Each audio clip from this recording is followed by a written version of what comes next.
Look at her. Symone. Okay. Oh my God. Okay. Fine. She won't get mad at me because this is kind of already public knowledge. I love it. But Symone had a big crush on me.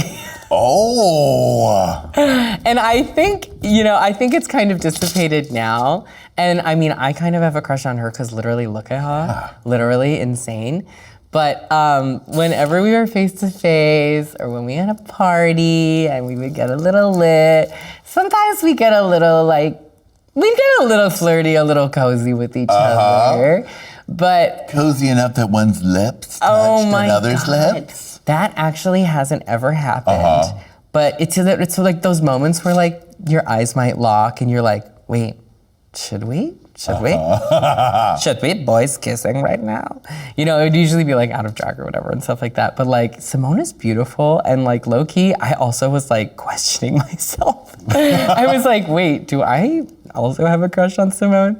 I think Symone likes a fat ass. Is what it is. So we'll just leave it at that. I mean, that's a kind the world could use. Oh my God, imagine. She's like the femme tops that are like railing you with their acrylics. Right, exactly.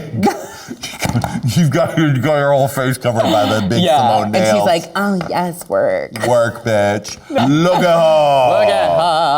Mother has arrived. Right after my lip sync with Kimora, 100% Pure Love, I come back into the workroom. I've told this story a few times, but like it's my only interaction with RuPaul, so I very much cherish it. Let's just do it, and we want to hear every minute of it. Yeah.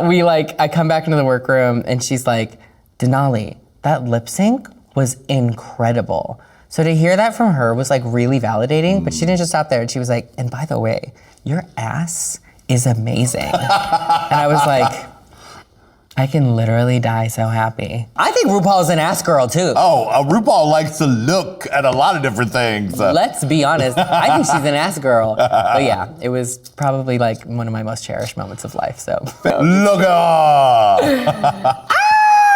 Kimora Hall, honey. That was Mackie doll. The Mackie doll. And face. When you saw her rack full of Mackie originals, I mean, and she is such a legend in Chicago. Oh my God. What were you thinking? And you had to face her and honestly destroy her on the stage.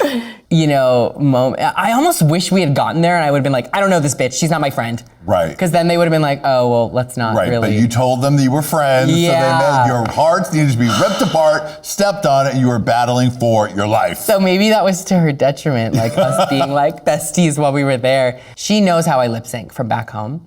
So when she knew it was happening, she kind of had already accepted her fate. And we were in Untucked and she comes up to me and she goes, Denali.